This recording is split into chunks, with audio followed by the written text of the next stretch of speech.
우리 이제 어떡해? 여기 부모를 한 달 새 모두 잃은 남매 넷이 있습니다. 맞이인 소녀의 나이는 이제 겨우 16이었지요.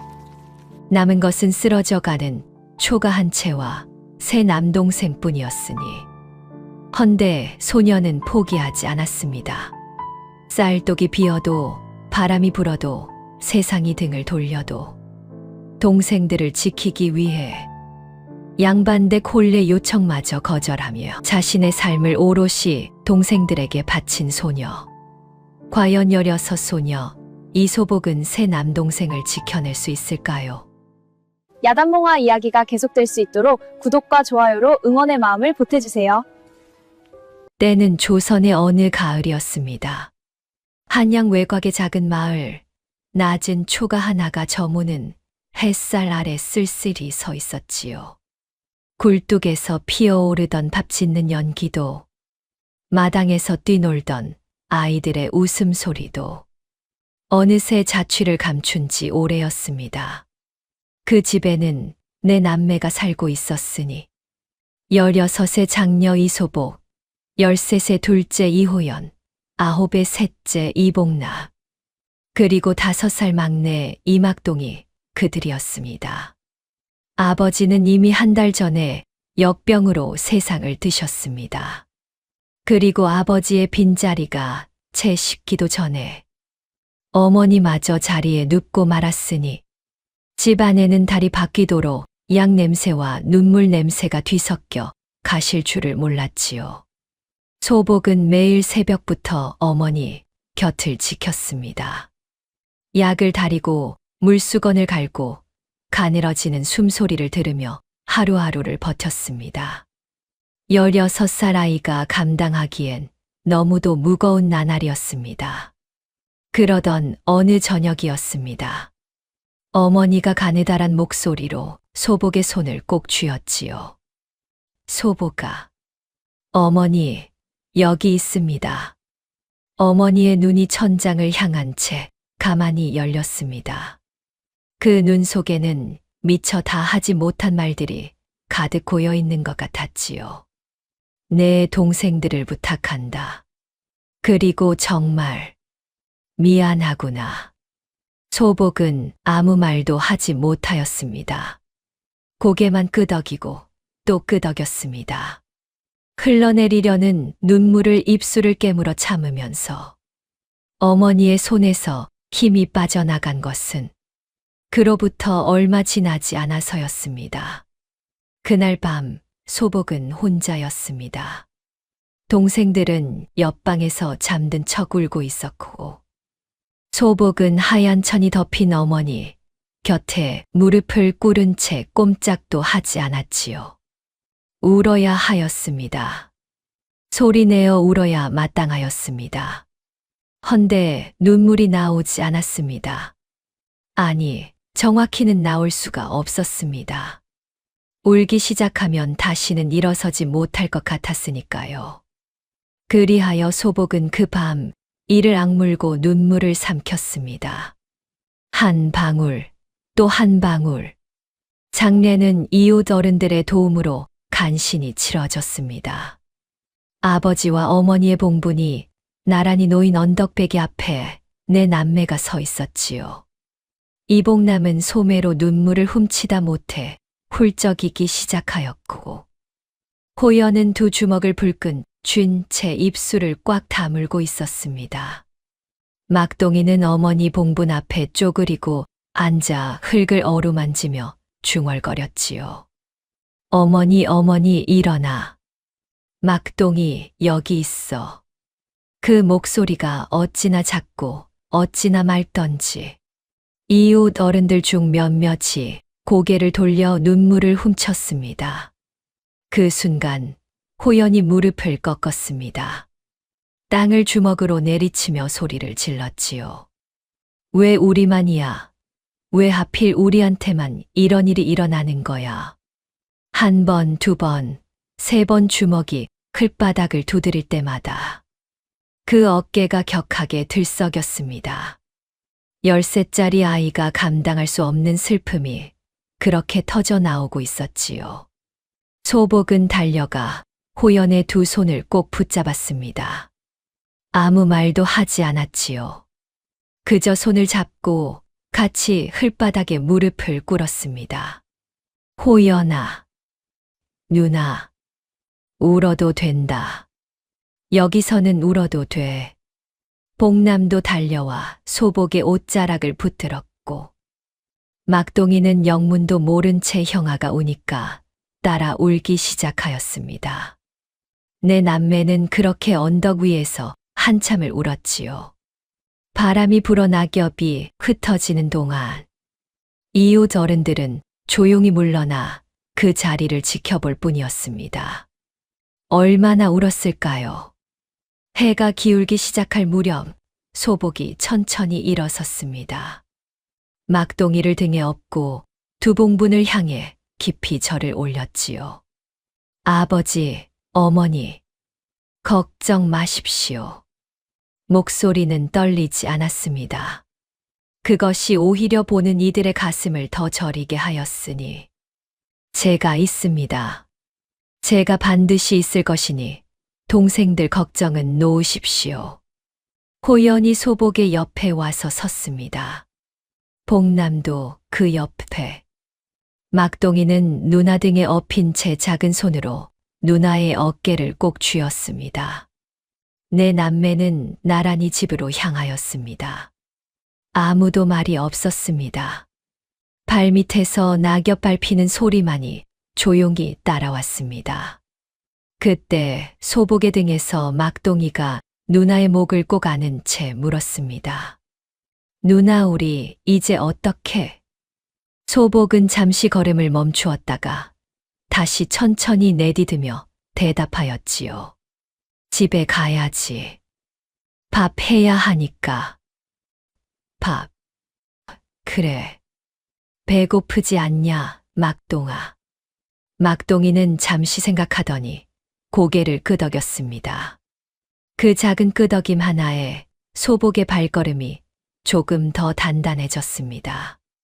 그날 밤 소복은 아궁이 앞에 앉아 불을 지폈습니다.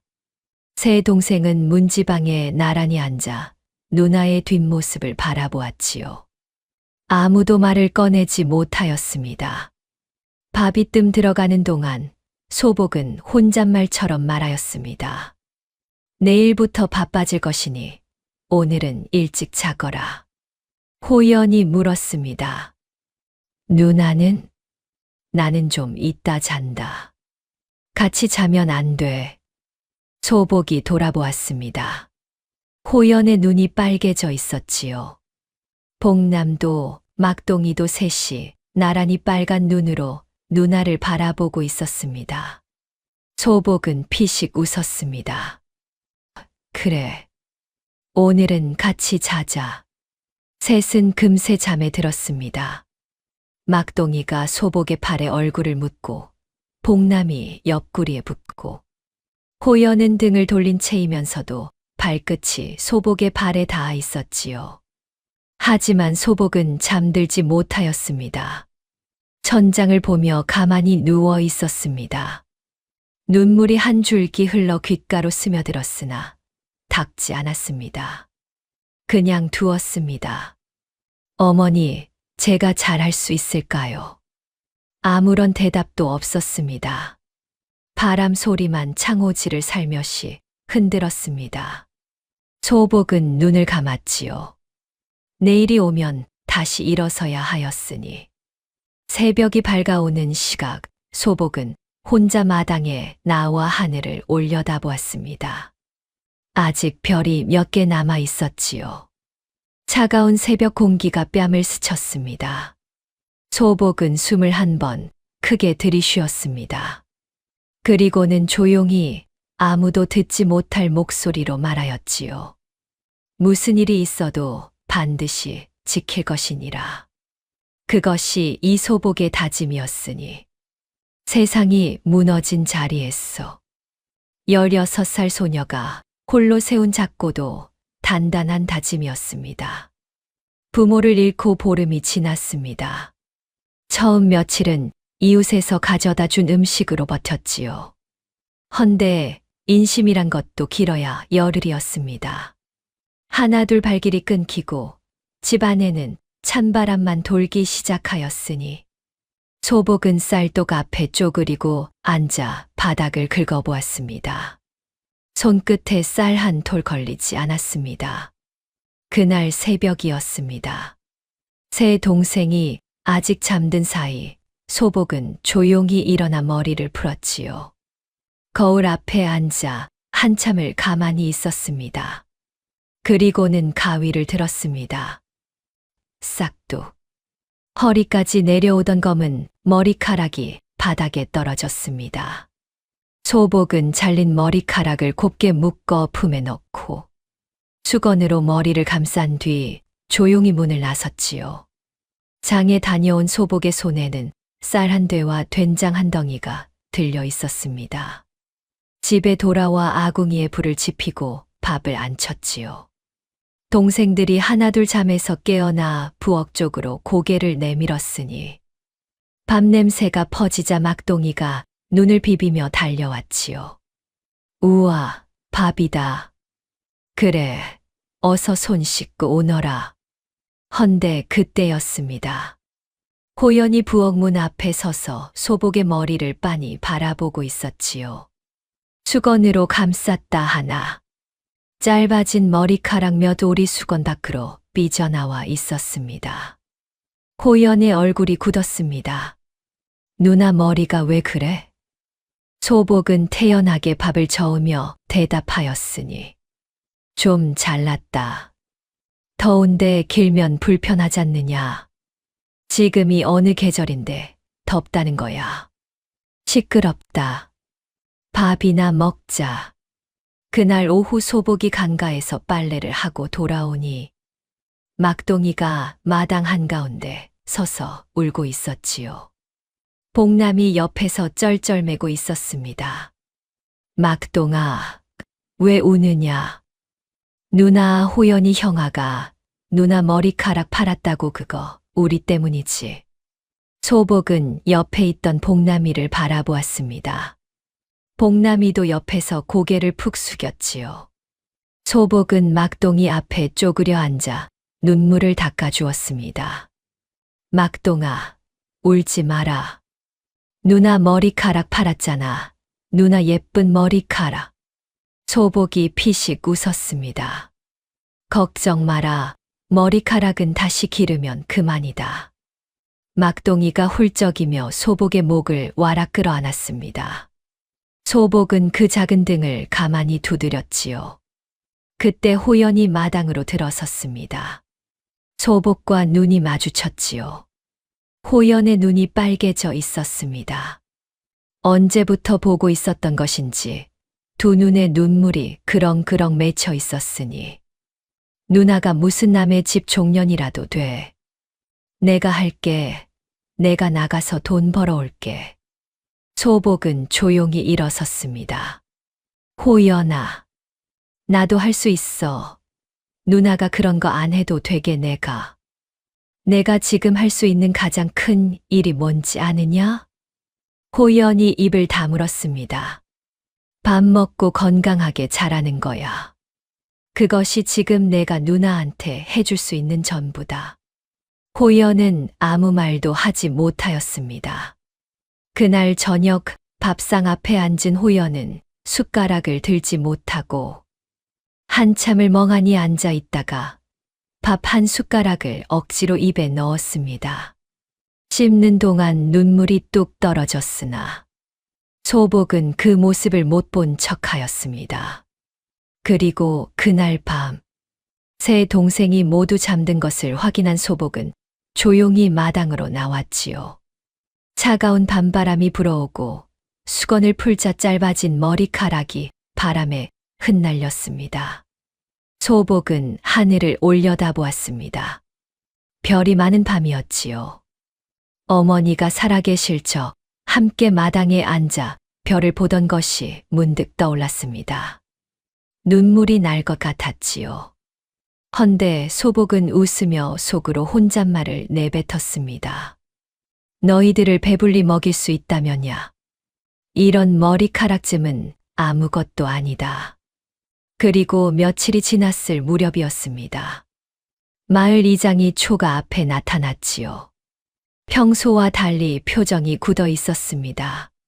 소복이 마당으로 나가 맞이하자 이장은 헛기침을 한 번 하고는 말을 꺼냈습니다. 소복아, 내 너희를 위해 관가의 사정을 알렸느니라. 이제 곧 관리가 올 것이니 너무 걱정 말거라. 소복의 눈빛이 잠시 흔들렸습니다. 관가에 알리셨습니까? 부모 없는 어린 것들끼리 어찌 살겠느냐. 관에서 돌봐주면 오죽 좋으냐. 이튿날 아침이 되자 관복을 갖춰 입은 관리 하나가 하인 둘을 거느리고 초가 앞에 나타났지요. 소복은 새 동생을 방 안에 들여보내고 혼자 마당에 나가 맞이하였습니다. 관리는 초가를 위아래로 훑어보더니 혀를 차며 말하였습니다. 그러다 소복의 머리를 보고는 눈살을 찌푸렸지요. 처녀가 머리는 왜 그 모양이냐? 잘라 팔았느냐? 소복은 표정 하나 바꾸지 않았습니다. 동생들 먹일 것이 필요하였습니다. 관리가 혀를 찼습니다. 즉, 이런 꼴로 살고 있었구나. 내 이미 다 알아보고 왔느니라. 막내는 관아 행랑으로 데리고 나머지 둘은 인근 반가의 하인으로 들이면 될 것이야. 그 순간 방문이 벌컥 열리며 호연이 뛰쳐나왔지요. 무슨 소리야? 우리는 다 같이 있을 거야. 어디도 안 가. 관리가 눈썹을 치켜 올렸습니다. 이놈이 어디서 버릇없이. 소복이 재빨리 호연의 앞을 막아섰습니다. 그리고 조용히 호연의 어깨를 눌러 뒤로 물렸지요. 호연아, 들어가 있거라. 누나, 들어가 있으래도. 호연이 방으로 들어가자 소복은 돌아서서 관리를 바라보았습니다. 그리고는 천천히 무릎을 꿇었지요. 관리가 흡족한 듯 팔짱을 꼈으나 소복의 입에서 나온 것은 애원이 아니었습니다. 나으리, 한 가지 여쭤보아도 되겠습니까? 말해보거라. 남매를 흩어놓는 것이 관가의 어느 법도에 근거한 것이옵니까? 부모가 없다 하나 저희는 엄연히 살아있는 혈육이온데 강제로 남의 집에 들이는 것이 과연 백성을 위한 도리이옵니까? 관리의 얼굴이 굳었습니다. 소복은 멈추지 않고 말을 이어갔지요. 저희 남매가 굶고 있다 하나 제가 일을 하여 먹이고 있사옵니다. 초가가 낡았다 하나 비는 피할 수 있사옵니다. 나으리께서 걱정하시는 것이 저희의 생계라면 관에서 도움을 주시면 그것으로 족하옵니다. 굳이 남매를 찢어놓지 않으셔도 되옵니다. 관리가 헛기침을 하였습니다. 이것이 말은 제법 하는구나. 나으리, 저희는 흩어지지 않을 것이옵니다. 소복의 눈은 한치의 흔들림도 없었습니다. 어린 것이 제법 당돌하구나. 그래 우선은 돌아가마. 헌데 과연 너희가 얼마나 버틸 수 있을지 궁금하구나. 관리가 등을 돌리고 돌아갔습니다. 마당에 소복 혼자 남았지요. 그제야 소복은 자신의 손이 떨리고 있다는 것을 알았습니다. 아까부터 떨고 있었던 것인지도 몰랐지요. 두 손을 꼭 쥐어보았으나 떨림이 쉬이 가라앉지 않았습니다. 그때 등 뒤에서 인기척이 났습니다. 호연이었지요.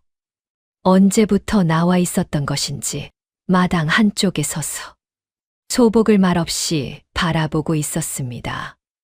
언제 나왔느냐? 누나, 들어가자. 저녁 지어야 하니. 누나, 괜찮아? 소복이 발걸음을 멈추었습니다. 호연은 고개를 숙인 채 말을 이었지요. 누나는 안 무서웠어. 잠시 침묵이 흐르고 소복이 돌아서서 호연의 머리를 한번 가볍게 쓰다듬었지요. 무서웠다. 호연이 고개를 번쩍 들었습니다. 헌데 말이다. 호연아, 무서워도 해야 할 일이 있는 거다. 그날 밤, 내 남매는 나란히 누웠습니다. 막동이는 소복의 품에 파고들자마자 잠이 들었고, 복남도 곧 새근새근 숨소리를 내기 시작하였지요. 호연만이 한동안 잠을 이루지 못하였습니다. 어둠 속에서 호연이 조용히 말하였으니, 누나, 왜? 나 있잖아. 좀 더 크면 그때는 내가 누나를 지켜줄 거야. 소복은 아무 말도 하지 않았으나 어둠 속에서 살며시 웃었지요. 관가의 일이 있고 난 뒤 호연은 며칠 동안 말수가 부쩍 줄었습니다. 밥을 먹을 때도 잠자리에 들 때도 무언가를 골똘히 생각하는 눈빛이었지요. 소복은 눈치를 채고 있었으나 먼저 묻지 않았습니다. 호연이 스스로 털어놓을 때를 기다렸지요. 헌데 호연이 털어놓은 것은 말이 아니었습니다. 어느 날 새벽이었습니다. 소복이 눈을 떴을 때 호연의 자리가 비어 있었지요. 처음엔 뒷간에 간 것이려니 하였습니다. 헌데 한참이 지나도 돌아오지 않았으니 마당으로 나가보았습니다. 호연이 없었습니다. 대문 밖을 내다보았으나 아무도 없었지요. 방으로 돌아와 호연의 자리를 살펴보니 이불 밑에 조그만 쪽지 하나가 접혀 있었습니다. 나도 돈 벌 수 있어. 읍내에 다녀올게. 소복은 쪽지를 손에 쥔 채 한동안 움직이지 않았습니다. 심장이 덜컥 내려앉는 기분이었지요. 10살짜리 아이가 혼자 집을 나선 것이었으니 당장 쫓아가야 하였으나 복남과 막동이를 혼자 둘 수가 없어. 소복은 이웃집 아주머니에게 동생들을 부탁하고 부랴부랴 마을을 나섰습니다.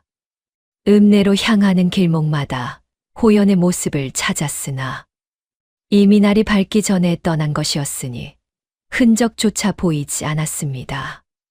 발길을 돌릴 수밖에 없었지요. 집으로 돌아온 소복은 아무 내색도 하지 않았습니다. 복남이 물었지요. 누나, 호연이 형 어디 갔어? 잠깐 볼 일이 있어 나갔다. 곧 올 것이야. 볼 일이요? 그래. 밥 먹어라, 복남아. 헌데 하루가 지나고 이틀이 지나도 호연은 돌아오지 않았습니다. 사흘째 되던 날 밤, 막동이가 잠자리에 들며 물었지요. 누나, 호연이 형아, 왜 안 와?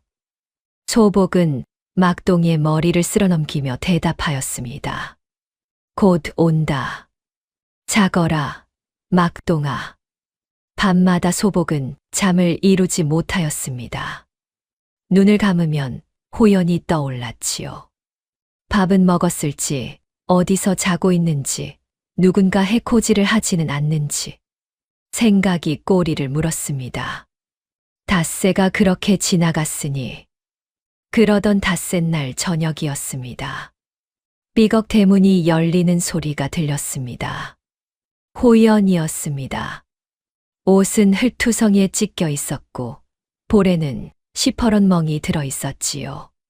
집신도 어디서 잃었는지 맨발이었습니다.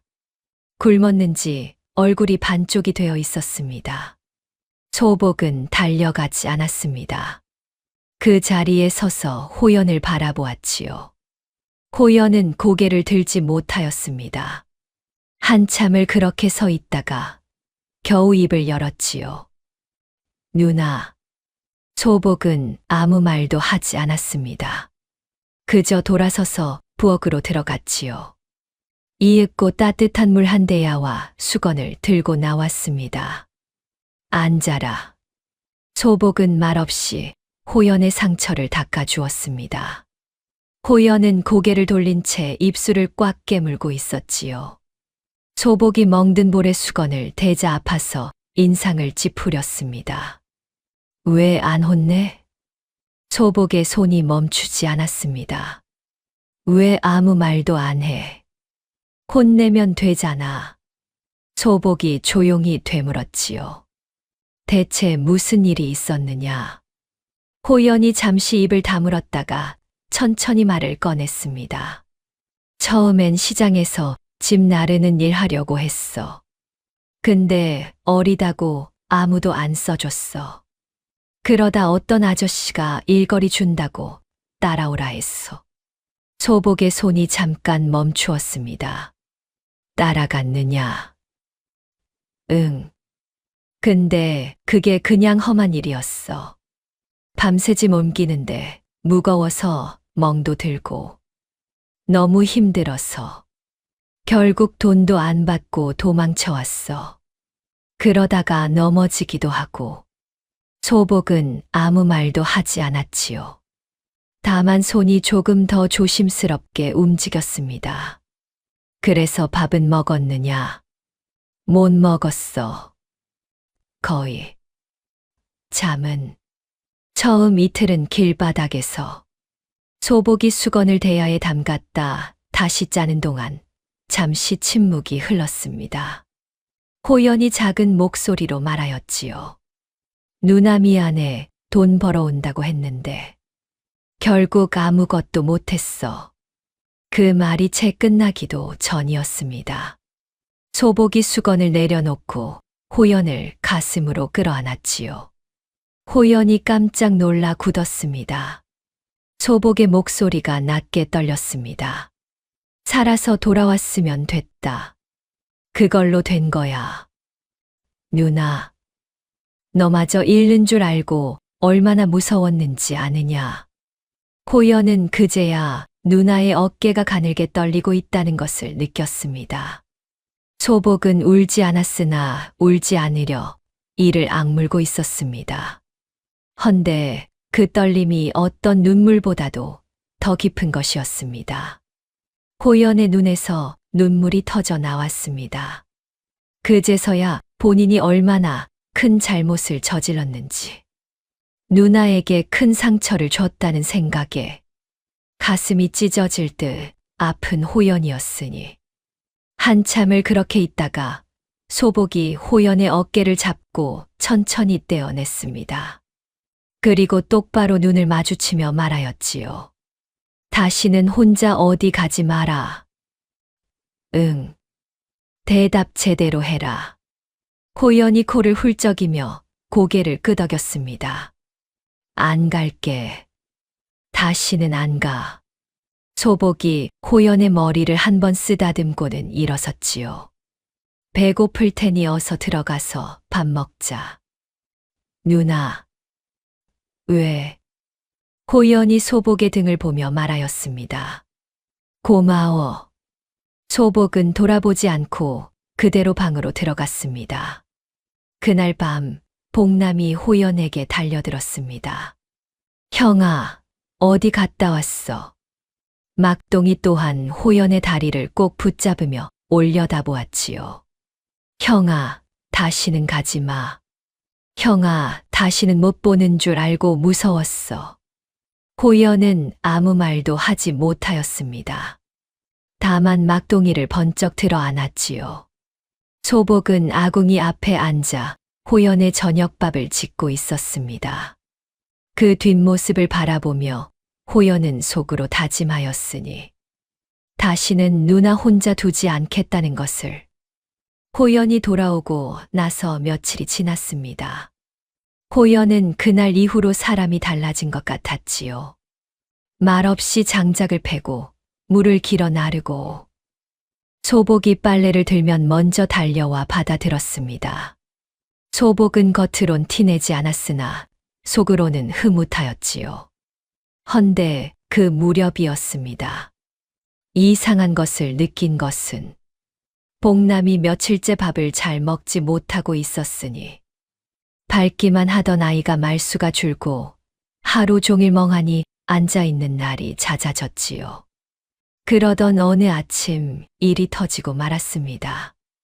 복남이 일어나지 못하는 것이었으니 소복이 흔들어 깨우자 눈을 떴으나 이마에 손을 얹어보니 불덩이 같았습니다. 복남아, 어디 아프냐?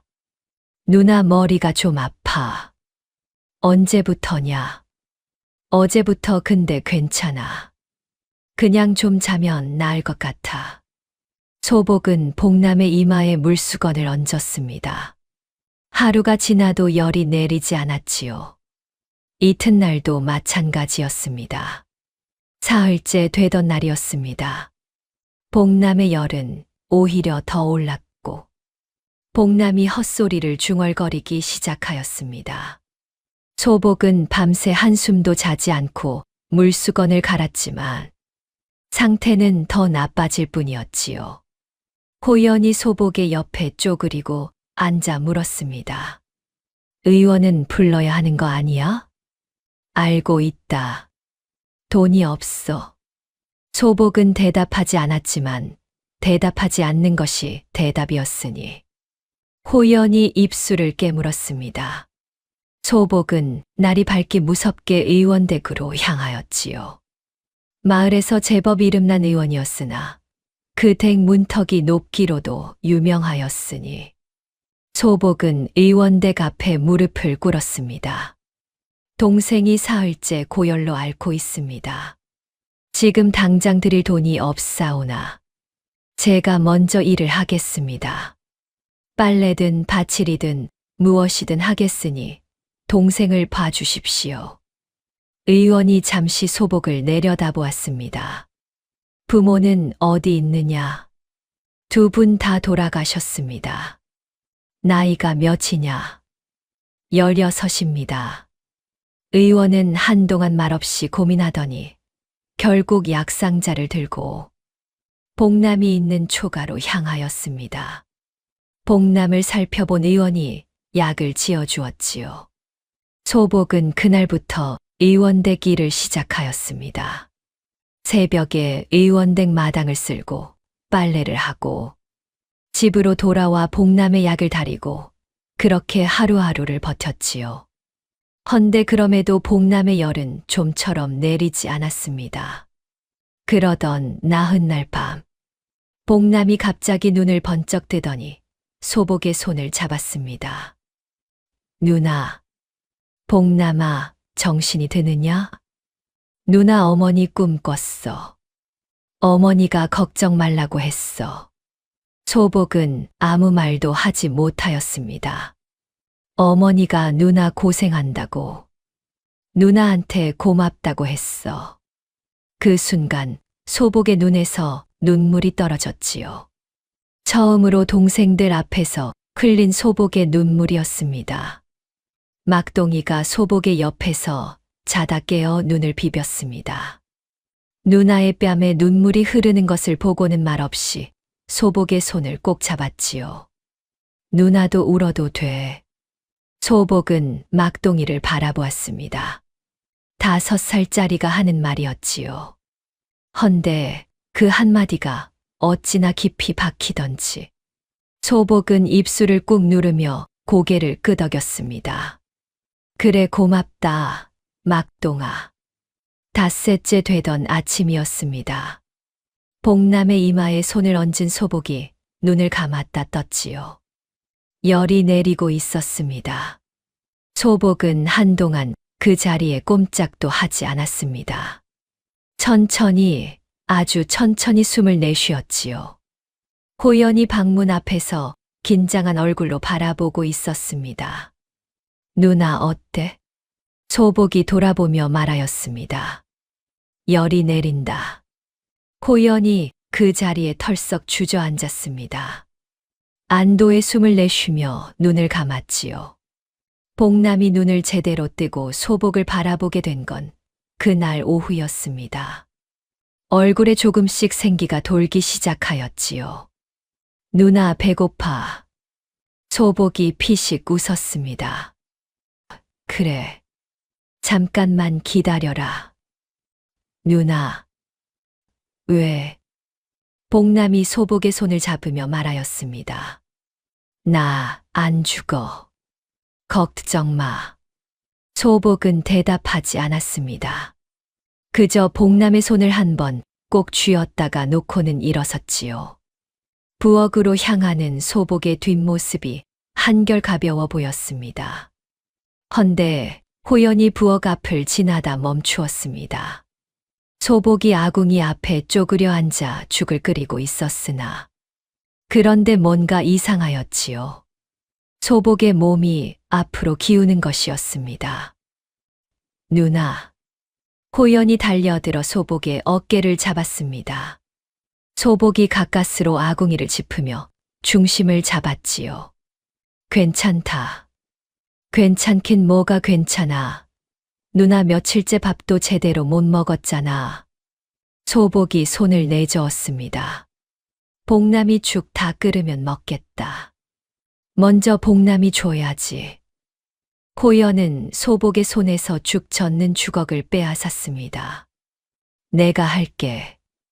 누나 잠깐만 앉아 있어. 그날 밤 복남은 죽을 먹고 나서 금세 깊은 잠에 들었습니다. 내 남매가 나란히 누웠지요. 막동이도 복남 곁에 바짝 붙어 잠이 들었고 호연도 이내 눈을 감았지요. 소복은 복남이 상태가 호전되는 게 보이자 오래간만에 제대로 눈을 감았습니다. 눈을 감자마자 잠이 쏟아졌습니다. 며칠 만에 처음으로 정말 편안하게 눈이 감겼지요. 하지만 이 평화가 그리 오래 가지는 않았으니 복남이 자리에서 일어난 것은 그나마 다행이었습니다. 헌데 기쁨도 잠시였지요. 복남이 앓고 난 뒤 소복의 손에 남은 것은 의원댁 약값 빚과 완전히 바닥을 드러낸 쌀독뿐이었습니다. 머리카락을 팔아 마련한 쌀도 이미 동이 난 지 오래였지요. 의원댁 일을 하며 약값을 갚고 나면 손에 쥐어지는 것이 거의 없었습니다. 소복은 그 사실을 동생들에게 내색하지 않았습니다. 소복은 매일 새벽 의원댁으로 향하였습니다. 마당을 쓸고 빨래를 하고 약재를 다듬었지요. 일을 마치고 돌아오면 다시 이웃집 밭일을 자청하였습니다. 그렇게 번 것으로 하루하루 끼니를 이었으나 내 식구가 배불리 먹기엔 턱없이 부족하였으니 밥상에 올라오는 것이 점점 줄어들기 시작하였지요. 저녁상으로 밥상에 죽 한 그릇씩이 놓였으나 쌀이 부족하여 물을 많이 넣어 끓인 것이었습니다. 물띠 묽은 죽이었지요. 막동이가 숟가락으로 죽을 저으며 물었습니다. 누나, 오늘도 죽이야? 그래. 어서 먹어라. 밥은 언제 먹어? 소복이 웃으며 대답하였습니다. 곧 먹을 수 있다. 오늘은 죽이 더 맛있는 날이니라. 막동이는 고개를 갸웃하더니 이내 숟가락을 들었습니다. 헌데 호연은 숟가락을 들지 않더니 죽그릇을 내려다보다가 소복을 바라보았지요. 누나는? 나는 좀 이따 먹겠다. 먼저 먹어라. 또 호연은 알고 있었습니다. 소복이 며칠째 제대로 먹지 않고 있다는 것을. 누나, 이리 와서 같이 먹어. 배가 별로 없다. 너희 먹어. 호연이 자신의 죽그릇을 소복 앞으로 밀었습니다. 그럼 이거 먹어. 호연아. 내가 안 먹으면 되니까 누나가 먹어. 소복은 한동안 그 죽그릇을 바라보았으나 조용히 도로 호연 앞으로 밀었지요. 내가 먹어야 크는 것이야. 나는 다 컸다. 누나, 먹어라, 호연아. 호연은 입술을 꽉 깨물었습니다. 눈이 벌개졌지요. 결국 숟가락을 들었으나 입으로 넘어가지가 않았습니다. 그때 복남이 자기 죽그릇에서 숟가락으로 조금을 덜어 소복의 빈 그릇에 담았습니다. 막동이도 따라서 조금 덜었지요. 누나, 우리 거 먹어. 같이 먹어야 맛있어. 소복은 아무 말도 하지 못하고 그제서야 죽을 입으로 가져갔습니다. 그날 밤 새 동생이 잠든 뒤 소복은 홀로 마당에 나와 하늘을 올려다보았습니다. 이대로는 안 된다는 것을 알고 있었습니다. 의원댁 일만으로는 부족하였으니 약값을 다 갚으려면 아직 한참이 남았고 겨울이 오기 전에 뗄감도 마련해야 하였습니다. 동생들 옷도 낡을 대로 낡아 있었지요. 소복은 두 손을 꼭 쥐었습니다. 어머니, 어떻게 하면 되겠습니까? 바람이 불었습니다. 아무런 대답도 없었지요. 소복은 눈을 감았다 뜨고는 천천히 돌아섰습니다. 쓰러질 수 없었습니다. 아직 해야 할 일이 남아 있었으니까요. 다음 날 아침 소복이 의원댁으로 떠나려는데 호연이 앞을 막아섰습니다. 손에 무언가를 쥐고 있었지요. 이게 뭐냐? 파라. 소복이 호연의 손을 펼쳐보았습니다. 엽전 면잎이었지요. 많지 않았으나 아이가 모을 수 있는 전부인 것 같았습니다. 어디서 난 것이냐? 장작 패고 받았어. 이웃집에서. 소복은 한동안 그 엽전을 바라보았습니다. 호연아, 받아. 누나가 다 하려고 하지 마. 나도 할 수 있어. 소복은 엽전을 받았습니다. 꼭 쥐었다가 호연의 이마에 살며시 자신의 이마를 갖다 댔지요. 호연이 눈을 동그랗게 떴습니다. 소복이 낮게 말하였으니 고맙다, 호연아. 호연은 얼굴이 빨개져서 고개를 돌렸지요. 됐어. 얼른 가. 소복이 돌아서며 걸음을 떼려는 순간 뒤에서 복남의 목소리가 들렸습니다. 형아, 나도 뭔가 할 수 있는 거 없어. 너는 빨리 나와서 밥이나 많이 먹어. 막동이가 졸졸 따라오며 외쳤습니다. 누나, 막동이도 클 거야. 기다려. 소복이 그 모습을 보며 싱긋 웃으며 손을 흔들었지요. 내 남매의 하루가 그렇게 또 시작되고 있었으니. 그러던 어느 가을 오후였습니다. 낯선 여인 하나가 초가 앞에 나타났지요. 나이 지긋한 안악이었는데 차림새가 제법 반듯하였습니다. 소복이 마당에 나가 맞이하자 여인은 싱긋 웃으며 말하였지요. 아가씨가 이소복 아가씨시오? 내 좋은 말씀 전하러 왔다오. 매파였습니다. 매파가 전한 혼산말은 이러하였습니다. 한양 인근에 사는 중인 집안의 아들로 가세가 넉넉하고 사람됨이 반듯하다 하였지요. 소복 또래의 처자들이 서로 가고 싶어 한다는 말도 덧붙였습니다. 가시면 밥 굶을 일도 없고 고생도 없을 것이요. 아가씨 같은 처자가 이런 데서 이러고 살기엔 아깝지 않소. 소복은 조용히 듣고 있었습니다. 한 가지만 여쭤보겠습니다. 동생들은요? 매파의 표정이 잠깐 굳었다가 풀렸지요. 그게 동생들은 데려올 수 없다 하오. 남의 집 혼인에 새씩이나 딸려오면 쉽지 않은 일이니. 소복은 잠시 눈을 내리깔았습니다. 감사한 말씀이나 사양하겠습니다. 매파가 눈을 동그랗게 떴지요. 아니, 아가씨, 이런 자리가 어디서 오겠소. 한 번만 더 생각해 보시오. 생각해 보지 않아도 되겠습니다. 동생들 없이는 못 가겠습니다. 매파는 혀를 차며 돌아갔습니다. 헌데 그 자리에 호연이 있었습니다. 마당 한켠에서 장작을 패다가 매파와 소복의 대화를 처음부터 끝까지 들어버린 것이었으니 호연은 도끼를 내려놓고 소복 앞으로 걸어왔습니다. 눈이 벌개진 채로 누나, 왜 거절했어? 호연아. 왜 거절했냐고. 호연의 목소리가 떨렸습니다. 가면 되잖아. 거기 가면 안 굶어도 되고 고생도 안 해도 되잖아. 우리 때문에 누나 인생 버릴 거야. 버리는 것이 아니다. 버리는 거야. 누나 나이가 몇인데. 누나도 잘 먹고 잘 살 수 있잖아.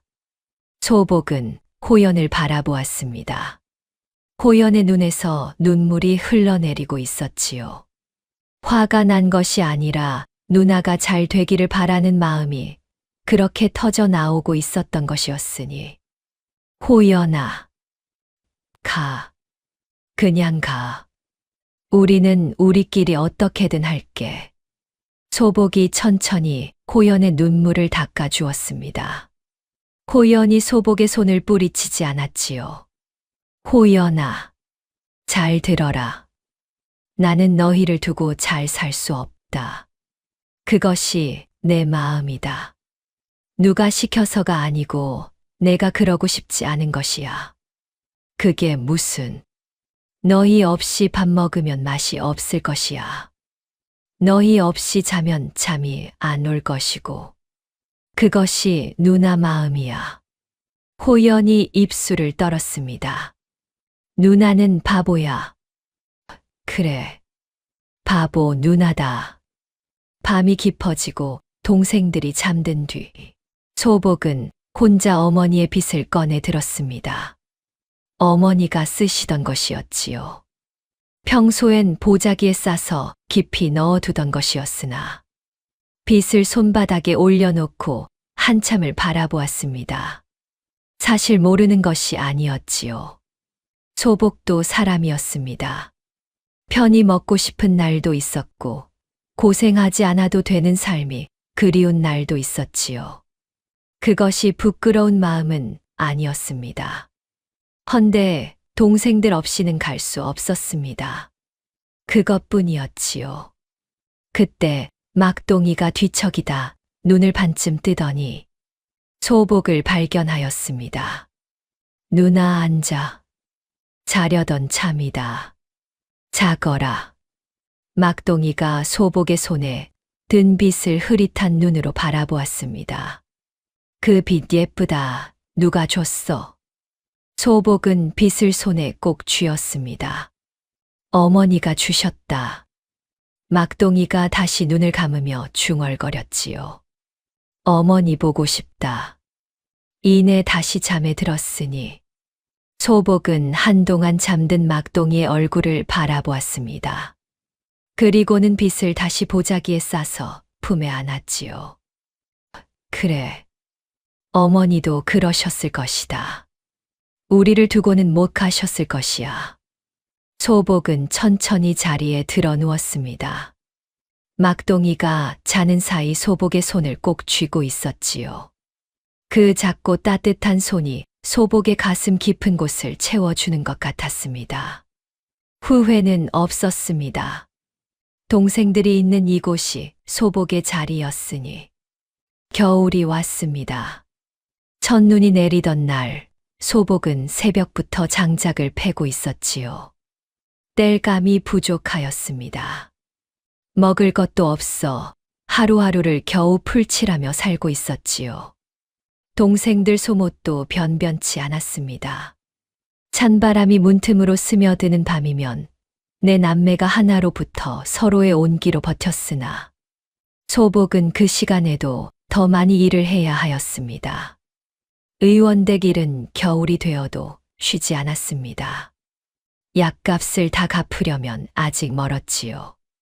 소복은 새벽에 일어나 의원댁으로 향하고 돌아와서는 밥을 짓고 저녁엔 이웃집 삭질까지 하였으니 몸이 성할 리 없었지요.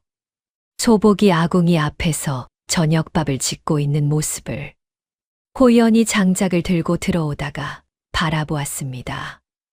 어깨가 너무 얇아 보였습니다. 전보다 훨씬 더. 누나, 오늘 밥 먹었어.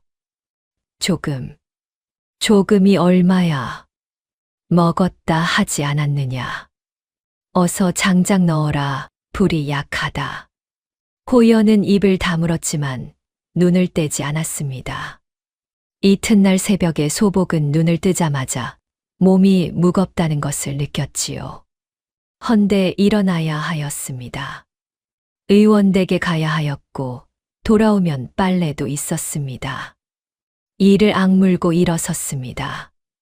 의원댁 일을 마치고 집으로 돌아오는 길에 눈 쌓인 길을 걸으며 소복은 몇 번이고 발이 휘청거렸습니다. 집 앞 대문이 보였습니다. 조금만 더 가면 되는 것이었으나 그 순간 소복이 그 자리에 무릎을 꿇었습니다. 손이 대문을 향해 뻗었으나 닿지 않았습니다. 몸이 앞으로 쓰러지기 시작하였으니 누나, 마당에서 장작을 패던 호연이 달려왔습니다. 소복의 몸을 받아 안으며 소리쳤지요. 복남아, 막동아, 빨리 나와. 복남과 막동이가 뛰쳐나왔습니다. 셋이 힘을 합쳐 소복을 방 안으로 들여 눕혔지요. 소복의 이마에 손을 얹어보니 불덩이나 다름없었으니 호연의 얼굴이 하얗게 질리고 말았지요. 엄청 뜨거워. 어떻게 이 지경이 될 때까지 움직였던 거야. 막동이가 소복의 옆에 쪼그리고 앉아 손을 잡으며 울기 시작하였습니다. 누나 왜 이래? 누나 일어나. 복남은 말없이 소복의 얼굴을 바라보며 입술을 꽉 깨물고 있었으나 그 눈에는 무언가를 골똘히 생각하는 눈빛이었습니다. 호연이 자리에서 벌떡 일어섰습니다. 의원 어른한테 가야 해. 복남이 호연의 팔소매를 잡더니 고개를 저었습니다. 약값 아직 다 못 갚았어. 또 빌리면 그럼 어떡해. 누나가 이러고 있는데. 복남이 조용히 말하였지요. 내가 해볼게. 내가 뭘 해. 의원 어른댁 다니면서 들은 것들 있어. 일단 열부터 내려야 해. 내가 할 수 있어. 호연이 복남을 바라보았습니다. 9살짜리가 하는 말이었으나 헌데 그 눈빛이 평소와 달랐습니다. 복남이 움직이기 시작하였습니다. 소복이 의원댁에서 조금씩 얻어오던 약재 쪼가리들. 말린 생강 속 칡뿌리 조각들이 부엌 한켠에 모아져 있었으니 복남은 그것들을 꺼내 하나하나 살펴보았습니다. 의원 어른이 열을 다스릴 때 쓰던 것들이었습니다. 소복이 의원댁으로 일하러 갈 때 몇 번 따라가서 옆에서 지켜봤던 것들이지요. 그리고 자신이 아플 때 의원이 사용했던 약재들을 곰곰이 되짚어 보면서 깊게 생각하고 있었으니 그러다 천천히 입을 열었지요. 호연이 형, 물 끓여줘. 호연이 눈을 깜빡였습니다. 알았어. 그날 밤 호연은 소복 곁을 지키다 문득 자리에서 일어났습니다. 마당으로 나와 하늘을 올려다보았습니다. 하늘에는 별이 가득하였습니다. 차가운 겨울별이었지요. 한편 방 안에서는 복남이 약을 다리고 있었습니다. 막동이는 누나 손을 잡고 옆에 있었고, 그렇다면 자신이 할 수 있는 것은 무엇일까? 내일 아침 누나가 눈을 떴을 때 먹을 것이 있어야 하였습니다. 쌀독은 바닥났고 장도 없었습니다. 호연은 마당 한켠에 세워둔 작은 도끼를 바라보더니 끝내 산 쪽을 바라보았지요. 이튿날 이른 새벽 아침, 복남과 막동이가 잠든 사이 호연은 조용히 일어났습니다. 도끼를 챙기고 낡은 끈을 허리에 두른 채 문을 나서다 소복이 누운 방을 한번 돌아보았습니다. 문틈 너머로 복남이 밤새 소복 곁을 지키다가 잠든 모습이 보였지요. 호연은 돌아서서 산을 향해 걸었습니다. 한 번도 해본 적 없었습니다. 사냥이란 것을 어디서 배운 적도 없었지요. 헌데 지금은 그런 건 중요하지 않았습니다. 호연의 머릿속에는 한 가지만이 맴돌았으니 그것은 무조건 식량을 구해와야겠다는 다짐. 누나가 눈을 떴을 때 따뜻한 것 하나라도 먹여야 하였으니까요. 호연이 산으로 떠난 그 새벽부터 복남은 소복 곁을 지켰습니다. 물수건을 갈고 약을 다리고 소복의 숨소리를 확인하였지요. 의원 어른 댁에서 어깨너머로 보고 들었던 것들을 하나하나 떠올리며 움직였습니다. 9살짜리가 하기엔 버거운 일이었으나 복남의 손은 떨리지 않았습니다. 막동이는 소복의 손을 잡은 채 꼼짝도 하지 않았지요. 한편 산속에서는 호연이 홀로 헤매고 있었습니다. 눈이 허리까지 쌓인 곳도 있었으니 발이 시려 감각이 없어졌으나 멈추지 않았습니다. 짐승의 발자국을 찾아 이리저리 헤맸지요. 헌데 막상 발자국을 찾아도 어떻게 해야 하는지를 몰랐습니다. 도끼를 쥔 손이 얼어붙어 있었습니다. 처음엔 아무것도 잡지 못하였지요. 두 번째도 세 번째도 빈손이었습니다. 해가 기울기 시작할 무렵 호연은 눈 위에 털썩 주저앉았습니다. 숨이 차고 손발이 곱아 있었지요. 호연은 한참을 그렇게 앉아 있었습니다. 손이 곱고 배가 고프고 몸이 떨렸지만 빈손으로 돌아가면 누나에게 먹일 것이 없었습니다. 호연은 눈을 감고는 천천히 누나의 얼굴을 떠올렸지요. 쓰러지던 누나의 모습이, 불덩이 같던 이마가. 호연이 다시 일어섰습니다. 도끼를 집어들고 발자국을 따라 다시 걸었지요. 이번엔 더 천천히, 더 조용히 짐승이 다니는 길목을 눈여겨보며 걸었습니다. 그러다 문득 깨달았습니다. 짐승은 길목이 있다는 것을, 같은 곳을 반복해서 지나간다는 것을. 해가 완전히 지기 직전 호연의 도끼가 허공을 갈랐지요. 작은 산토끼 한 마리였습니다. 크지 않았습니다. 헌데 호연은 그것을 두 손으로 꼭 쥐고 한동안 그 자리에 서 있었으니 손이 떨렸습니다. 추워서가 아니었습니다. 처음으로 사냥에 성공한 거, 그리고 이제 누나한테 먹일 수 있다. 호연은 토끼를 품에 안고 산을 내려왔습니다. 어둠 속에서 발을 헛디디며 눈 속에 빠지며 그래도 멈추지 않고 달렸지요. 집에 돌아오니 복남이 문 앞에 서 있었습니다. 호연을 보자 복남의 눈이 커졌지요. 형아, 그게 뭐야? 토끼. 누나 먹여야지. 복남이 잠시 호연을 바라보다가 말하였습니다. 형아 손은 왜 그래? 호연이 내려다보았습니다. 손이 얼어서 퍼렇게 변해 있었으니 복남이 호연의 손을 잡아 끌었습니다. 일단 들어와. 손 먼저 녹여. 누나는 열이 좀 내렸어. 내가 달인 약 먹였거든. 호연이 복남을 놀란 듯이 쳐다보았습니다. 내가. 복남이 어깨를 으쓱하였지요. 의원 어른께서 하신 걸 흉내낸 것뿐이야. 아직 많이 부족하지만 부엌에서 호연이 토끼를 손질하는 동안 복남은 다시 소복의 방으로 들어갔습니다. 소복의 이마에 손을 얹어 확인해 보니 열이 아까보다 조금 더 내려가 있었습니다. 복남은 눈을 가늘게 뜨고 소복의 안색을 살폈습니다. 숨소리도 확인하였지요. 막동이가 옆에서 물었습니다. 복남이 형아, 누나 괜찮아? 응. 좋아지고 있어. 어떻게 알아? 복남이 잠시 생각하다 대답하였습니다. 숨소리가 달라졌어. 막동이는 무슨 말인지 몰랐지만 고개를 끄덕였지요.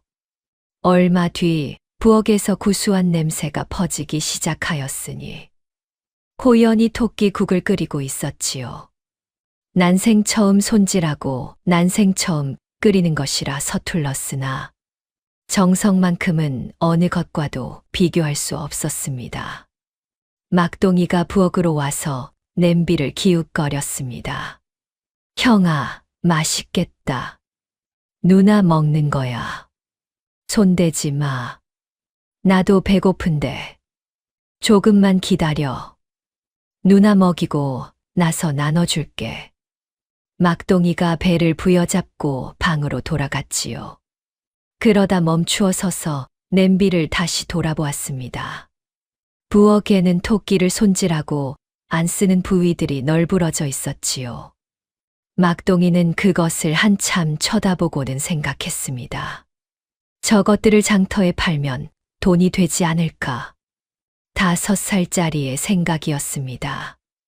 아직은 작고 어린 생각이었지만 헌데 그 생각이 막동이의 머릿속에 조용히 새겨지고 있었으니 소복이 눈을 뜬 것은 그날 밤 늦게였습니다.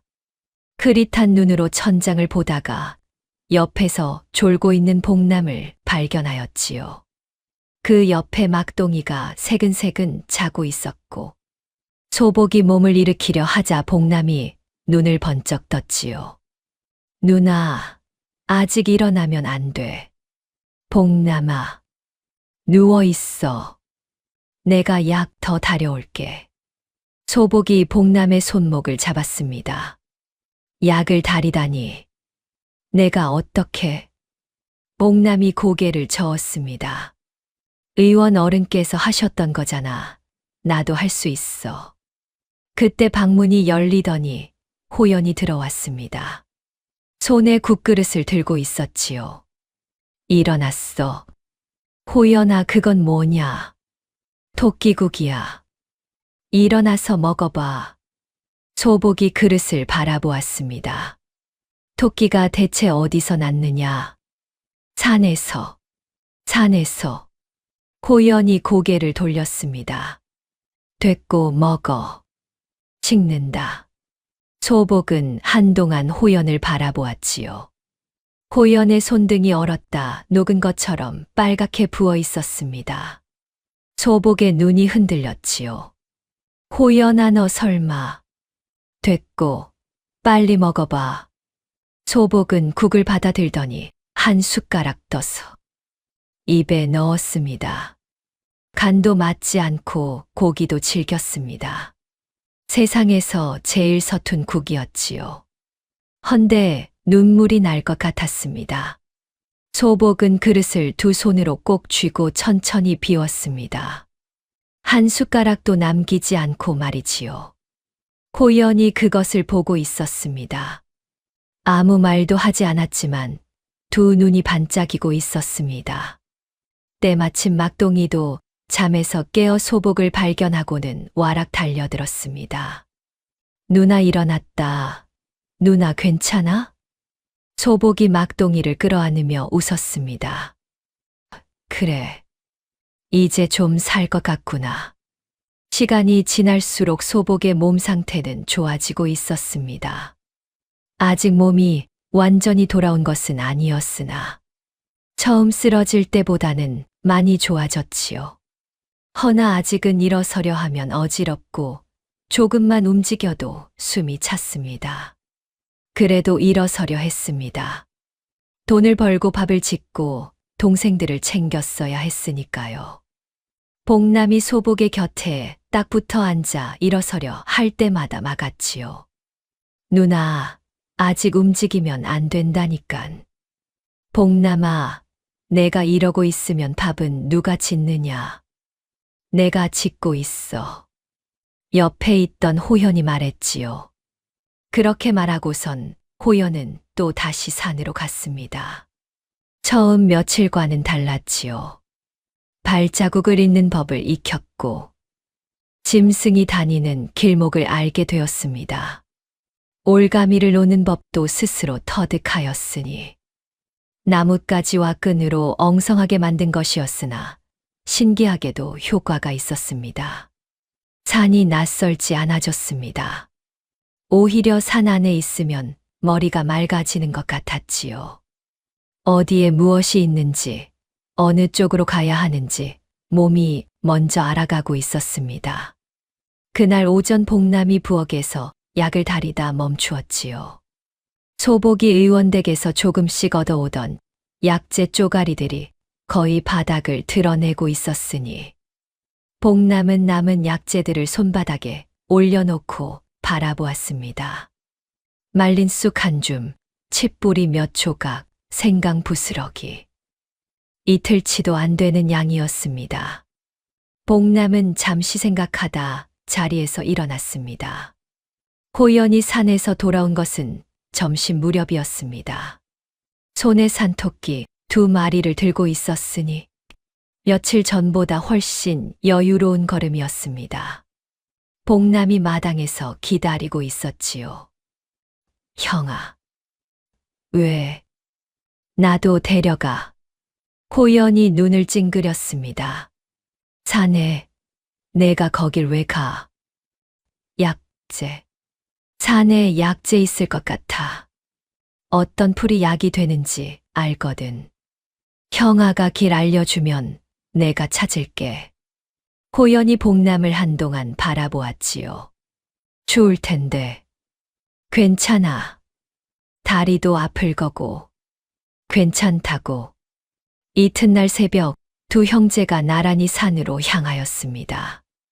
호연이 앞장서고 복남이 뒤를 따랐지요. 복남은 산에 들어서자마자 눈을 크게 뜨고 주변을 살피기 시작하였습니다. 저기 저 나무 껍질 좀 봐봐. 왜? 껍질이 저렇게 갈라진 거 있잖아. 해열에 쓸 수 있어.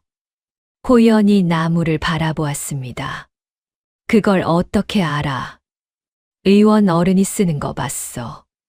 복남은 조심스럽게 나무 껍질을 긁어 천에 쌌습니다. 조금 더 걷다가 이번엔 바위 옆에 쪼그리고 앉았지요. 이거 칡이다. 뿌리 캐면 돼. 그렇게 시간이 한참 지나 해가 기울 무렵 2 형제가 집으로 돌아왔습니다. 호연은 토끼 2마리를, 복남은 천에 쌓은 약재 보따리를 들고 있었지요. 소복이 방 안에서 그 모습을 보았습니다. 아무 말도 하지 못한 채 그저 창호지 너머로 2 동생의 뒷모습을 바라보다가 눈을 꼭 감았습니다. 저 아이들이 언제 저렇게 기특하게 자랐을까? 그날 저녁 복남이 산에서 캐온 약재로 약을 다리고 호연이 토끼국을 끓였지요. 소복은 처음으로 방에서 나와 밥상 앞에 앉았습니다. 내 남매가 오랜만에 한자리에 모인 것이었지요. 밥상은 여전히 소박하였습니다. 토끼 국과 나물 몇 가지뿐이었으나 헌데 소복에게는 세상 어느 밥상보다 풍성하게 느껴졌습니다.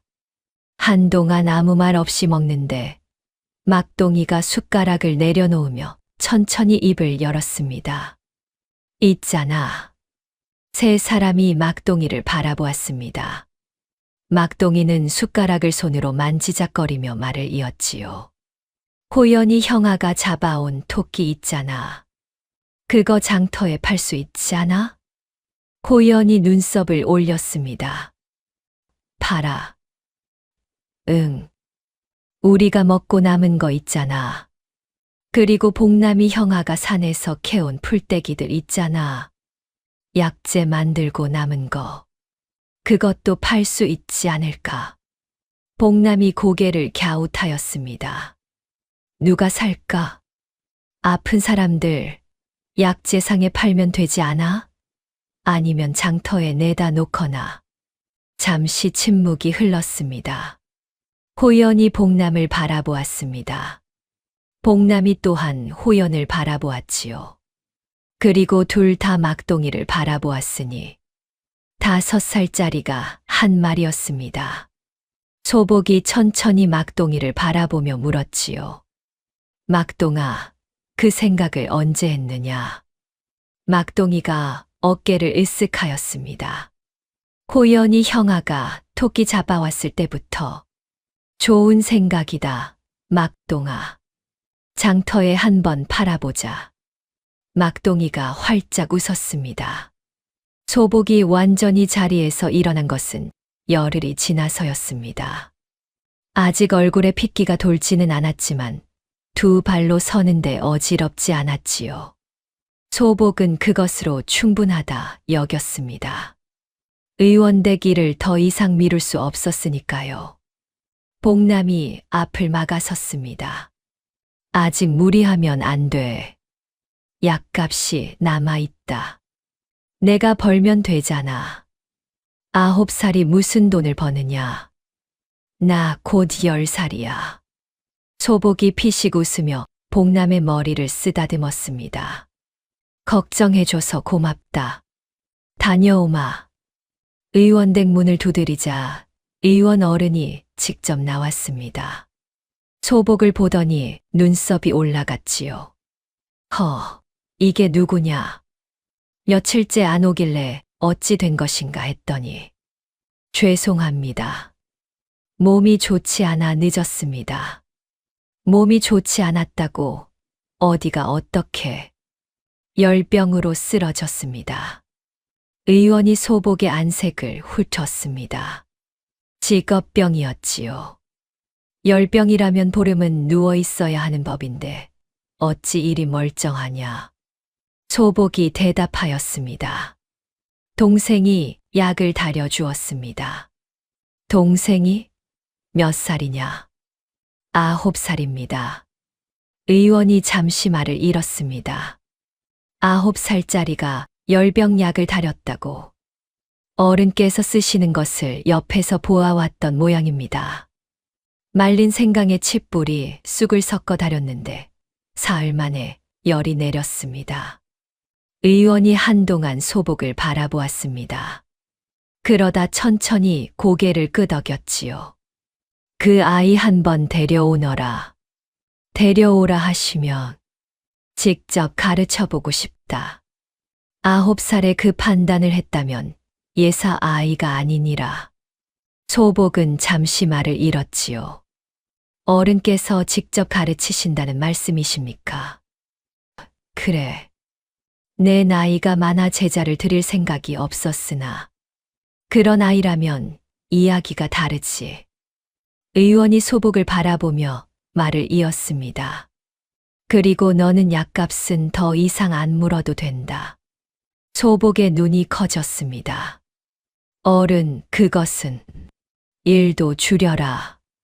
지금 내 안색을 보아라. 뼈만 남았구나. 몸이 남아야 동생들도 건사하는 법이니라.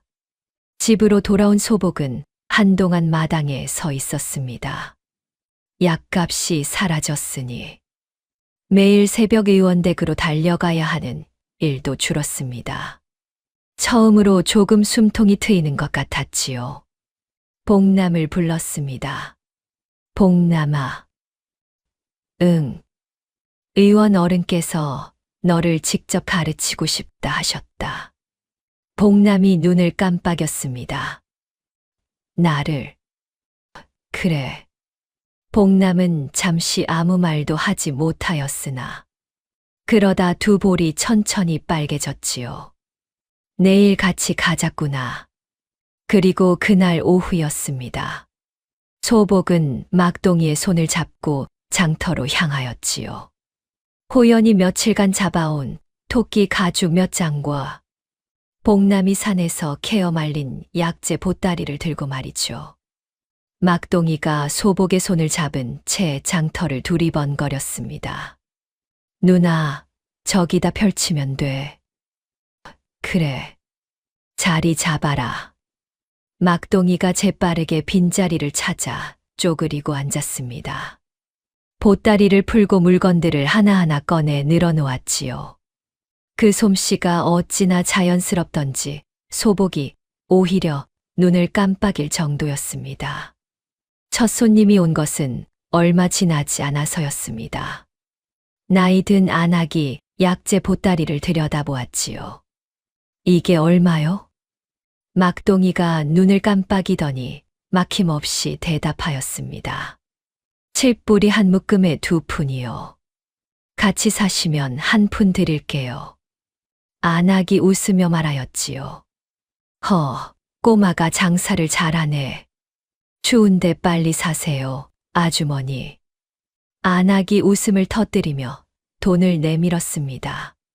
소복은 뒤에서 그 모습을 바라보면서 입을 가리고 웃음을 참았습니다. 막동이가 이런 재주가 있는 줄 몰랐구나. 해가 기울 무렵까지 장사를 마친 소복과 막동이 집으로 돌아왔습니다. 막동이의 손에 엽전 몇 잎이 쥐어져 있었지요. 많지 않았습니다. 헌데 막동이는 그 엽전을 꼭 쥐고 놓지 않았습니다. 집에 들어서자 호연과 복남이 기다리고 있었지요. 많이 벌었어. 막동이가 엽전을 펼쳐 보였습니다. 12푼. 그게 다야? 처음이잖아. 막동이가 엽전을 하나하나 세며 말하였습니다. 근데 있잖아.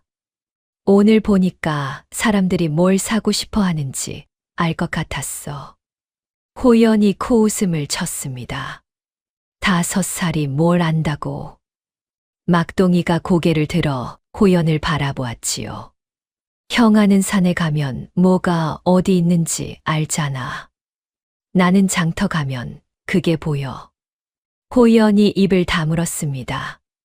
소복은 문지방에 기대어 새 동생을 바라보았지요. 호연은 산을, 복남은 약재를, 막동이는 장터를. 셋이 제각각 다른 곳을 향해 눈을 뜨고 있었습니다. 어머니 보고 계십니까? 소복은 눈을 감았다 뜨며 조용히 웃었습니다. 아직 갈 길이 멀었지요. 헌데 이제는 혼자가 아니었습니다. 어느 정도 평화가 찾아오고 봄이 오고 있었습니다. 눈이 녹기 시작하면서 산도 조금씩 달라지고 있었지요. 호연은 겨울 내내 산을 오르내리며 짐승의 길을 몸으로 익혔고 올가미 노는 법, 발자국 있는 법, 바람의 방향에 따라 몸을 숨기는 법. 누가 가르쳐 준 것이 아니었지만 혼자 실패하고 또 실패하며 터득한 것들이었습니다. 어느새 산이 집보다 편해질 때도 있었지요. 그날도 호연은 새벽같이 산을 올랐습니다. 며칠 전부터 올가미를 놓아둔 자리가 있었으니 가보니 산토끼 한 마리가 걸려 있었습니다. 능숙하게 올가미를 풀고 허리춤에 묶었지요. 더 올라가 볼까 하던 참이었습니다. 바람의 방향이 바뀌었습니다. 호연은 본능적으로 멈추었지요.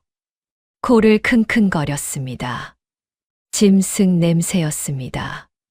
토끼나 꿩 같은 것이 아니었지요. 훨씬 묵직하고 짙은 냄새였습니다. 풀숲이 흔들리더니 무언가 나타났지요.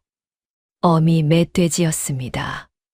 몸집이 호연의 2배는 되어 보였지요. 작은 눈이 호연을 향해 고정되어 있었으니 호연의 심장이 쿵 내려앉았습니다.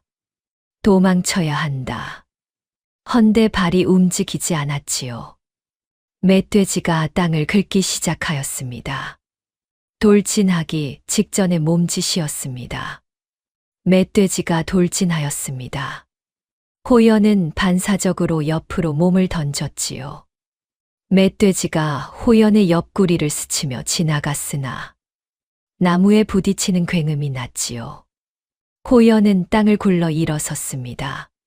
긁혔을 뿐인데 옆구리가 얼얼하였습니다. 멧돼지가 다시 돌아서고 있었습니다. 한 번 더 오면 못 피한다. 호연은 주변을 빠르게 훑었습니다.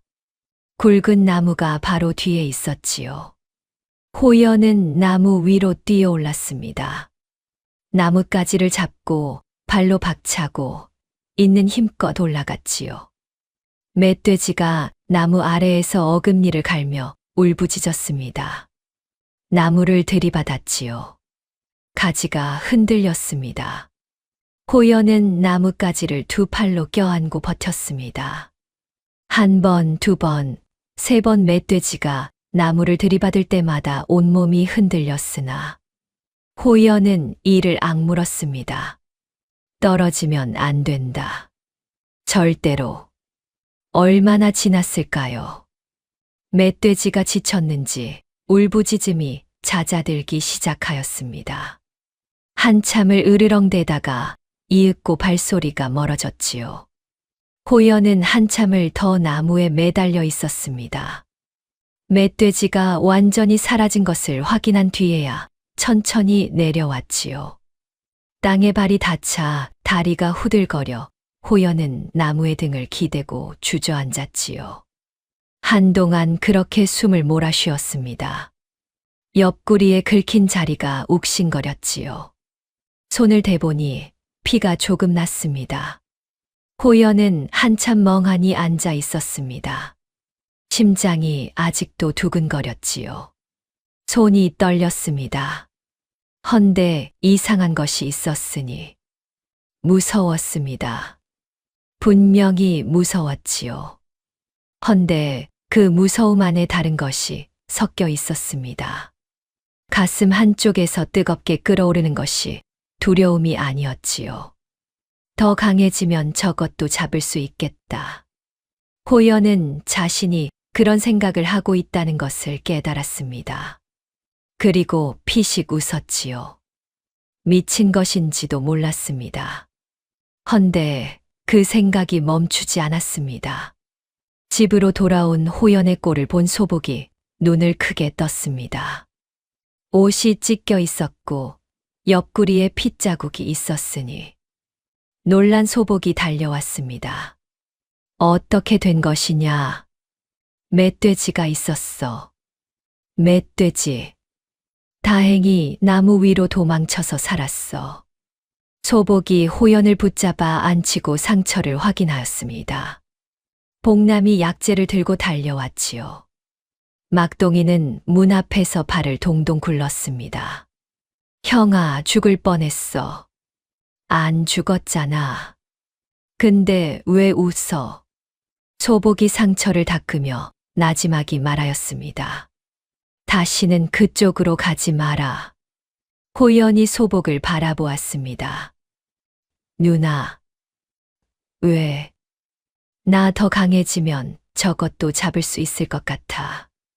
소복의 손이 잠깐 멈추었습니다. 지금 그 말이 나오느냐? 진짜로. 무서웠는데 도망치면서도 어떻게 하면 이길 수 있을지 생각하고 있었어. 이상하지. 소복은 한동안 호연의 눈을 바라보았습니다. 그 눈 속에 있는 것을 소복은 알아보았지요. 두려움이 아니었습니다. 타오르는 것이었습니다. 소복이 천천히 다시 상처를 닦으며 말하였지요. 이상하지 않다. 헌데. 소복이 붕대를 묶으며 말을 이었습니다.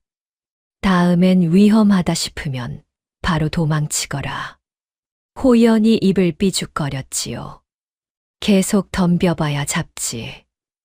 다쳤지 않느냐? 이 정도는 괜찮아. 호연아. 소복이 호연의 눈을 똑바로 바라보았습니다. 내가 다치면 누나가 무섭다. 호연이 입을 다물었지요. 잠시 침묵이 흐르다가 고개를 끄덕였습니다. 알았어. 그날 밤이었습니다. 호연이 잠자리에 들기 전 마당에 혼자 나와 앉았습니다. 낮에 멧돼지와 맞닥뜨렸던 자리를 머릿속으로 다시 그려보았지요.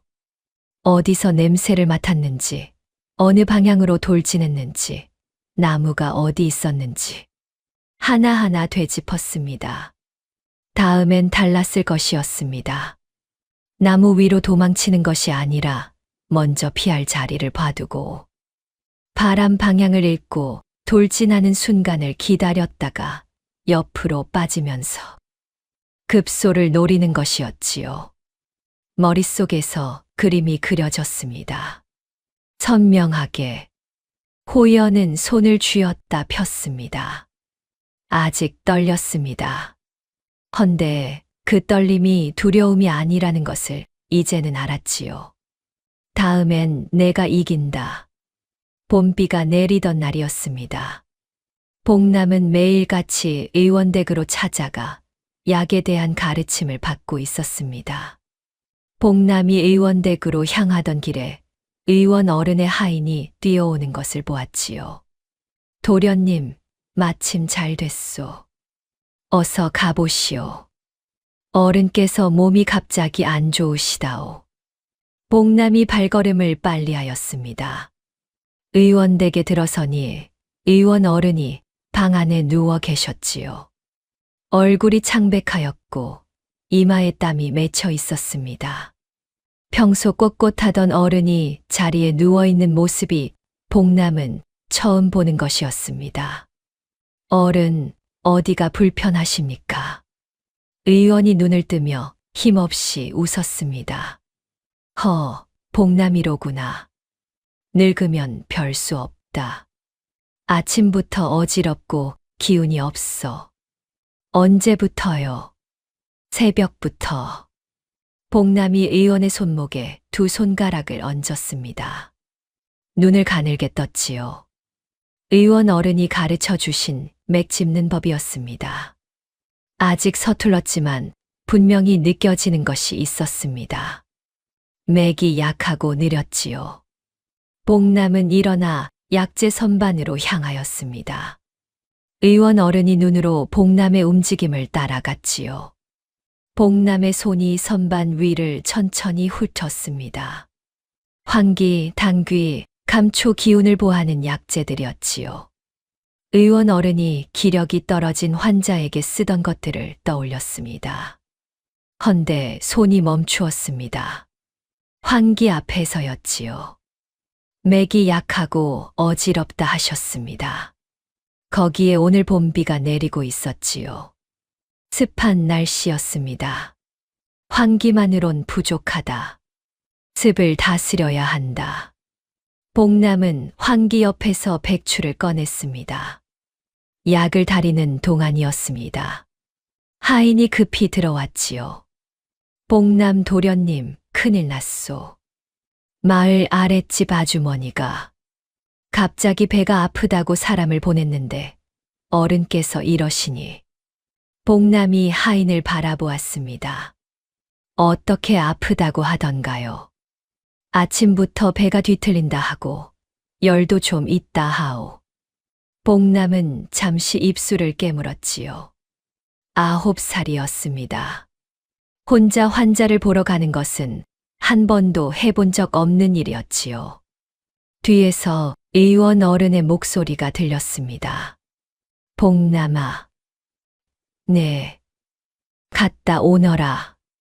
복남은 약재 보따리를 들고 빗속으로 나섰습니다. 마을 아랫길을 뛰어내려갔지요. 빗물이 발에 튀었습니다. 머리카락이 젖어 이마에 달라붙었지요. 아주머니 댁에 들어서니 중년 여인이 방 안에 웅크리고 누워 있었습니다. 옆에 가족들이 모여 걱정스러운 눈으로 바라보고 있었으니 복남을 보더니 가족 중 한 명이 눈썹을 찌푸렸습니다. 아니, 의원 어른은 어디 계시고 애가 왔소? 복남이 주눅 들지 않고 대답하였습니다. 의원 어른께서 편찮으십니다. 제가 왔습니다. 이 꼬마가 몇 살이요? 9살입니다. 비켜주십시오. 가족들이 서로 눈치를 보았습니다. 복남은 개의치 않고 환자 곁에 앉았지요. 손목을 잡고 맥을 짚었습니다. 배를 살며시 눌러보고 환자의 표정을 살피며 어느 부위에서 더 아파하는지 확인하였습니다. 배꼽 아래쪽. 눌렀을 때 더 아파한다. 열도 있고 찬 것을 먹었거나 배가 찼거나. 오늘 아침에 뭐 드셨습니까? 환자가 힘없이 대답하였습니다. 찬밥을 좀 급하게 먹었소. 복남이 고개를 끄덕였습니다. 복남은 보따리를 열었습니다. 생강과 계피였지요. 속을 따뜻하게 하고 찬 기운을 몰아내는 것들이었습니다. 여기에 감초를 조금 섞었지요. 하인을 시켜 물을 올리게 하고 약을 다리기 시작하였습니다. 가족 중 한 명이 복남의 옆에 쪼그려 앉아 물었지요. 진짜 괜찮겠소, 어린 것이. 복남이 약을 저으며 대답하였습니다. 의원 어른이 보내셨습니다. 걱정 마십시오. 단호하였지요. 떨리지 않았습니다. 약을 먹이고 나서 한 시즌이 지났습니다. 환자가 천천히 몸을 일으켰습니다. 아이고, 좀 낫는 것 같소. 가족들이 눈을 동그랗게 떴습니다. 복남은 짐을 챙기며 말하였지요. 오늘 저녁은 따뜻한 것만 드십시오. 찬 것은 사흘간 드시지 마시고요. 내일 한 번 더 약 가져오겠습니다. 그리고 일어섰습니다. 문을 나서는 복남의 등에 대고 가족 중 한 명이 말하였습니다. 고맙소, 꼬마 의원. 복남은 돌아보지 않았습니다. 헌데 귀가 빨개졌지요. 의원 댁으로 돌아오니 의원 어른이 약을 다 드시고 반쯤 일어나 앉아 계셨습니다. 어찌 됐느냐? 배탈이었습니다. 찬 것을 드신 탓이었고요. 생강에 계피, 감초 다려 드렸더니 나아지셨습니다. 의원이 한동안 복남을 바라보았습니다.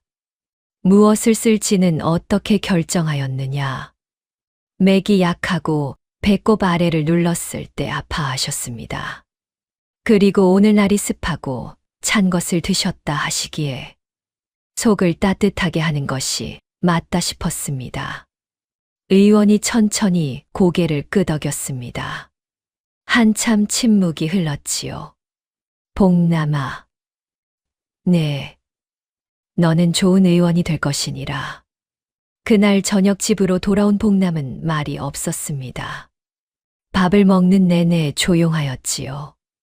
호연이 옆구리를 툭 쳤습니다. 왜 그래? 무슨 일 있었어? 복남이 밥그릇을 내려다보며 말하였지요. 나 오늘 혼자 환자 봤어. 셋이 동시에 복남을 바라보았습니다. 어떻게 됐는데? 나았어. 소복이 복남의 얼굴을 바라보았습니다. 복남은 여전히 밥그릇을 내려다보고 있었지만 귀가 빨개져 있었습니다. 소복이 웃으며 복남의 머리를 쓰다듬었지요. 복남이 고개를 획 돌렸습니다. 왜 웃어? 잘했다. 복남이 입술을 꾹 눌렀습니다. 웃음이 새어나오려는 것을 참는 것이었지요. 봄이 깊어지고 있었습니다. 막동이는 요즘 장터에 나가는 날이 부쩍 늘었지요. 소복이 처음엔 따라다녔으나 어느 순간부터 막동이가 먼저 말하였습니다. 누나, 오늘은 혼자 갔다 올게. 혼자. 응. 누나는 쉬어. 소복이 막동이를 바라보았습니다. 5살이었으나 그 눈빛이 이미 5살이 아니었습니다. 조심하거라. 알아. 막동이는 보따리를 들고 씩씩하게 대문을 나섰습니다. 장터는 언제나 시끌벅적하였습니다. 막동이는 능숙하게 자리를 잡고 물건을 펼쳤지요. 고연이 잡아온 토끼 가죽 3장, 복남이 말려둔 약재 2묶음, 거기에 소복이 삭실로 받아온 나물 몇 가지였습니다. 지나가는 사람들의 눈길을 읽었지요. 어떤 사람이 무엇을 보는지, 발걸음이 느려지는 곳이 어디인지. 막동이의 눈은 이미 장터를 읽고 있었습니다. 약재 묶음 앞에서 발걸음을 멈추는 사람이 많았지요. 막동이가 먼저 말을 걸었습니다. 어디 편찮으세요? 이거 열 내리는데 좋아요. 오전이 지나면서 물건이 하나둘 팔려 나갔습니다. 막동이는 팔릴 때마다 돈을 세었지요. 얼마가 남았는지, 뭐가 더 잘 팔리는지 머릿속에 차곡차곡 쌓아두었습니다. 약재가 제일 잘 나간다. 다음엔 더 많이 가져와야겠다. 그런데 그때였습니다. 옆자리에 자리를 잡은 상인 하나가 막동이 쪽을 힐끔거리기 시작하였지요. 나이가 지긋한 남자였는데 눈빛이 영 좋지 않았습니다. 점심 무렵이었습니다. 막동이가 물건을 거의 다 팔고 남은 것을 보따리에 싸는데 그 상인이 다가왔습니다. 꼬마야, 그 약재 나한테 다 팔아라. 값 쳐줄게. 막동이가 올려다보았습니다. 얼마요? 10푼. 막동이는 손에 든 약재 묶음을 내려다보았지요. 아까 손님한테 묶음 하나에 2푼씩 받았습니다. 새 묶음이 남아 있었지요. 6푼이 맞는데 10푼을 준다고 한다. 막동이의 눈이 가늘어졌습니다. 왜요? 그냥 내가 필요해서. 막동이는 잠시 생각하였습니다. 10푼이 욕심나지 않는다면 거짓말이었지요. 헌데 이상하였습니다. 아까부터 이 상인이 약재만 힐끔거렸는데 왜 제 값보다 더 주려 하는 것인지. 막동이가 시장 안을 둘러보았습니다. 저쪽에 약재상이 하나 있었지요. 막동이는 눈을 가늘게 떴습니다.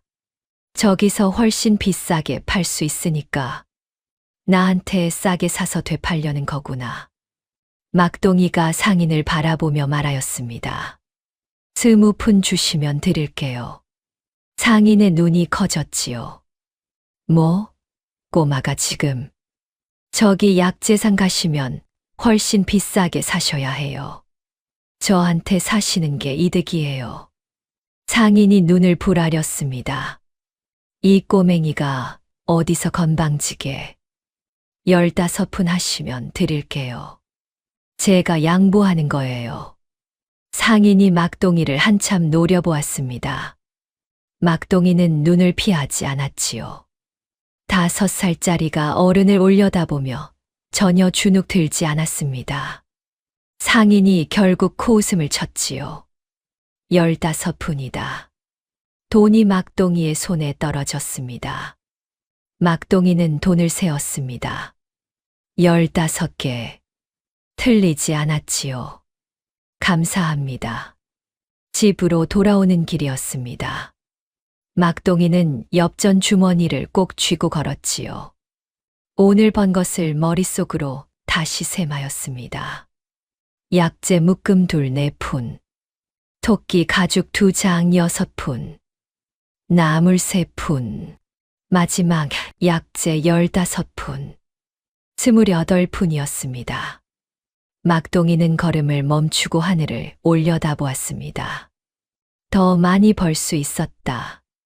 아침에 약재를 더 가져왔어야 했어.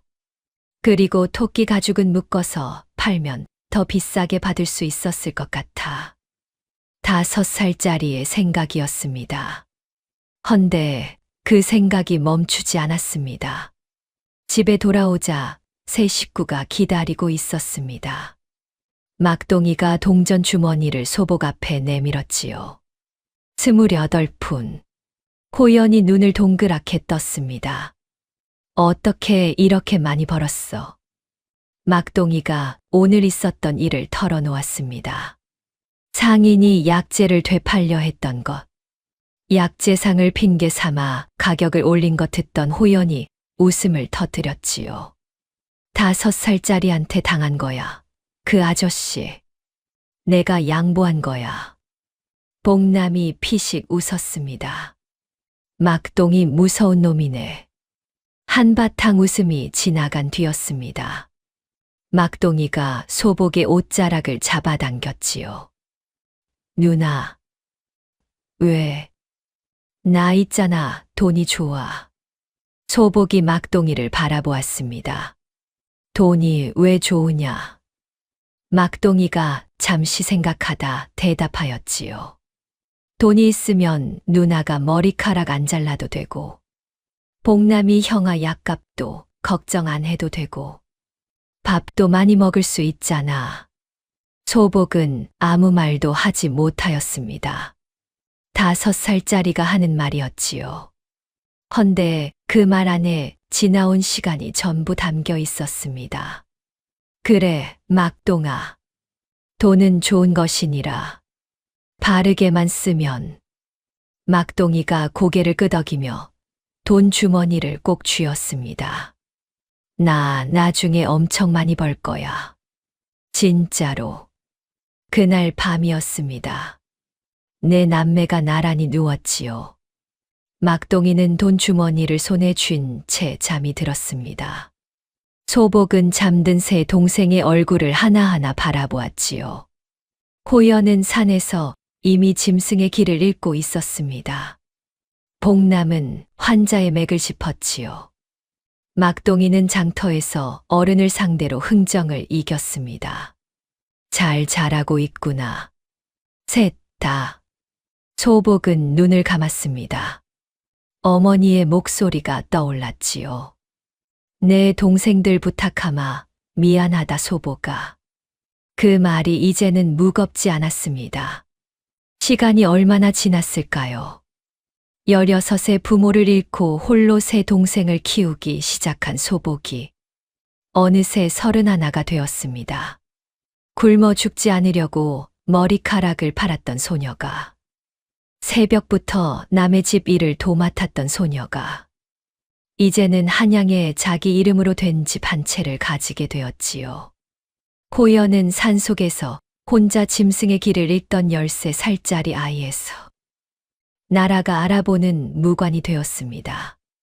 복남은 누나의 열병을 고치겠다며 약재를 다리던 9살짜리에서 못 고치는 병이 없다는 의원이 되었고, 막동이는 장터에서 어른을 상대로 흥정하던 5살짜리에서 한양 장씨를 손에 쥔 상인이 되었습니다.